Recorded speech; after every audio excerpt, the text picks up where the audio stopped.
It's very difficult to give every talk or every uttering or every video, whatever it is.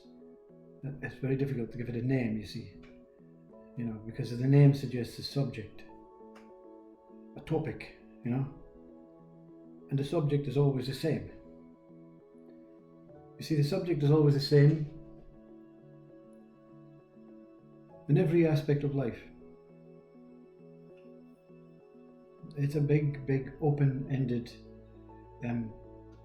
infinite possibilities, so there are infinite questions to ask about each possibility.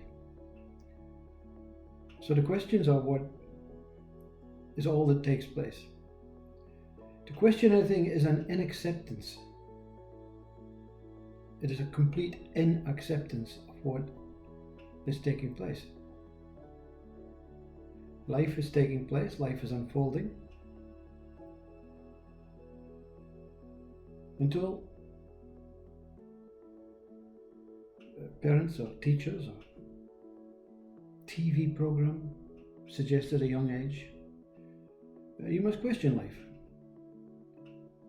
The only way you'll get on in life is if you question it. There are many aspects in life that you have to question, and once you find the answer, you can move on, bit by bit. Time is born. At the school test, paper comes round, 15 questions. When you get 15, you pass. You move on to the next test paper, following year, following month. The answers? The answers are the problem, you see. The answers are the problem. Because the teacher already knew the answers. So what's the point in giving you the same answers? And the answers are always the idea that that's the question answered. That question will never rise again. So the answer is that what solidifies the question. That's the question, that's the answer. And then you go through life and someone is talking to you, whether it's a teacher, a parent, a friend, an employer, an employee, and says, right, I have a question to ask you. And gives you the question, and you say, well, I know the answer. The answer is this. And that person says, well, not really. How did you get that answer? Well, I landed at school. Got 100% for it. I went to a different school from you. That's not the answer. It's very close, but this is the answer. Now you revisit the question, because time, in its essence, that's what we call it. A new day, a new month, a new year, a new decade. Everything's changed. Everyone's inventing new things. All the questions that were answered previously, that were correct, apparently, are now suspicious. Who, what, where, why, how? In every job you do, in every moment of your life, that's the purpose of what we do. The purpose is to find an answer that solidifies to the point that there's no more necessary questions. And that answer has to be 100% stable and changing, and cannot shift, regardless of what mind, what species, what decade it appears in. The unquestionable, you see. Question, when you see through what, who, where, why, and how,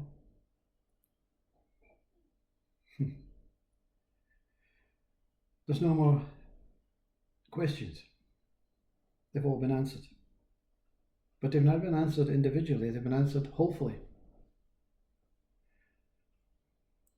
what, why, where, let's say, is God. When the story comes to say, well, who is God? Everything.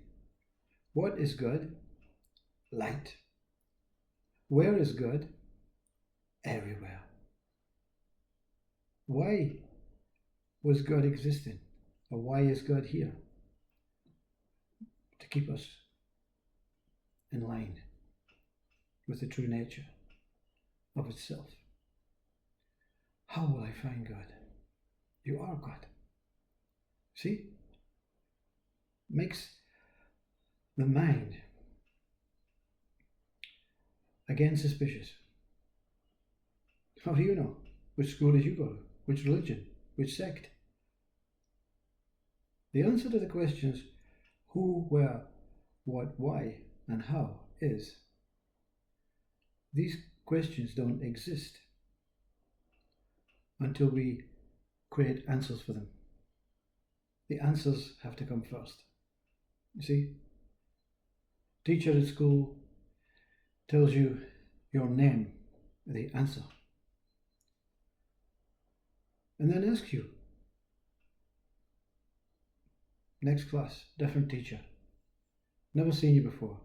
This teacher asks you, what is your name? Yeah? The question comes first. There's no out of time. What comes first? The answer to the question. They're both the same. They don't exist until each one or the other gives life to one or the other. We go through life. How can I be successful? What will I have to do? Where will I have to go?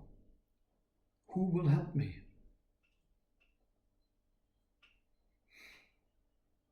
Why? Why am I looking to be successful? It's taking you back to the question again. The question is never answered. The question that comes from thought, word, mind can never be answered accurately. And even in a court of law, the sentence is, or the verdict and the sentence is an assumed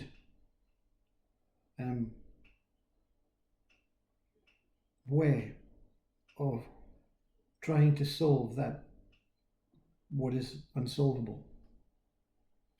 Papaji had a story about the old sage who was the witness of a crime.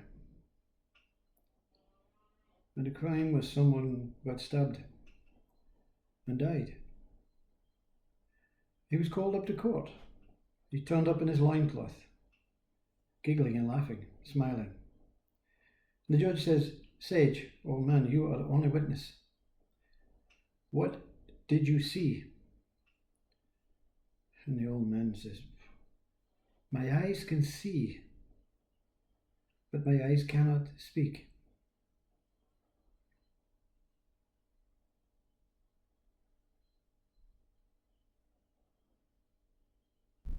What does it mean? It's the most genuine, honest answer you can give. I saw the crime, but the time I saw the crime and to the time now, and to the time that the witnessing was stored into the brain, and the brain, through its conditioned understanding of what was taking place, made something out of it, very close to what was seen, but not absolute, not accurate. Therefore, the sage cannot be the true witness. That's what he says. I cannot tell you. My mouth will make up something that is different from what my eyes saw. I cannot give you the accurate truth. The accurate truth is not here. to be resolved. The truth is to be the witness of that what can never be resolved, that always remains unresolved. You see, the subject is always the same. What's the speaker speaking about? Where is he going with this? What does it mean? So if everything is pointless, what's really happening? Where else can I go on YouTube to find this information? You know, you can answer all these questions. You can answer the whole questions about life and be one of the only unique individuals. But no one will know it.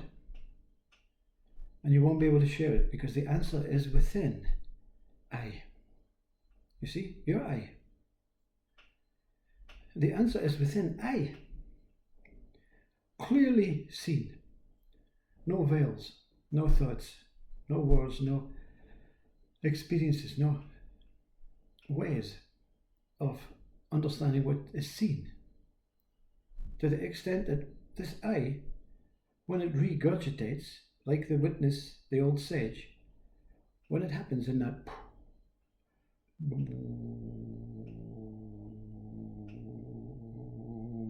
vibrates all over the universe, all over you, the body, the space, whatever you are, the soul, the spirit. And there's a moment when it's time to talk about it, it's time to share it. And your body is, your brain, your mind, your body, that what has been restored is the mouth of the sage. That what's seen it is your true self. So the space between your true self and what you're going to replicate it and project, there's a problem. See, there's a problem when we create time. You see, we don't have to share it. You say, it says the experience happened here, there was a processing, and then it was shared here. So by the time it gets from here to here, it's not really 100% accurate. So when we stop saying here, here, and here, and we say,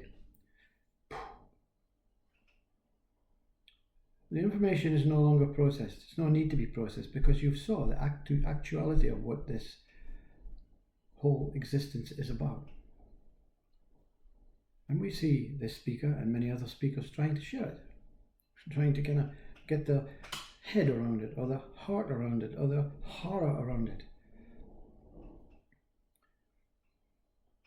The ribbon in the maple, the ribbon travels up to the top of the maple. It has to be still, you see. The ribbon is shaking everywhere, you know, in time, and dancing, swimming in fashion like that human being at the end of the umbilical cord of Vishnu. Ooh, I am the ribbon, you know, the ribbon, the ribbon. And suddenly it goes within itself, travels back up to the top of the maple and looks out from the top and sees the truth. How can I share it? And every ribbon is at the top of the maple. So you look around, you see everyone is the same. There's only one whole maple. We're all that. But something says, okay, we have to share it to the humans below. You're a human, remember? You're still a body. So you have to go down a ribbon and share it. And you're sharing it as this ribbon to the next ribbon. And it's like this, you know. There's no in the Sistine Chapel. There's this, you know. I'm speaking, you're listening. I'm not speaking accurately, you're not listening accurately. Boom, boom, boom, boom, boom, boom, boom, boom. And you're both like two monkeys speaking about something that you already know, but you pretend to forget. Because it's really interesting going to school and answering questions and answers that I already know. That's why so many children are bored at school. They're not bored with going to school, being in school. They're bored with the same old questions, the same old answers. They'd rather play football, paint pictures. Something new, something that cannot be classed as accurate. If we're going to be inaccurate, let's be inaccurate. let's paint a head with 7 eyes, and then the imagination comes in, and the teacher says, "What are you painting, young man?" "I'm not, it's just happening." "It cannot be just happening. Why is it happening? Where did you find the colours to explore this? What information? What are you trying to project? What are you trying to say? What are you trying to share?" "Nothingness, just painting." The school will close down immediately.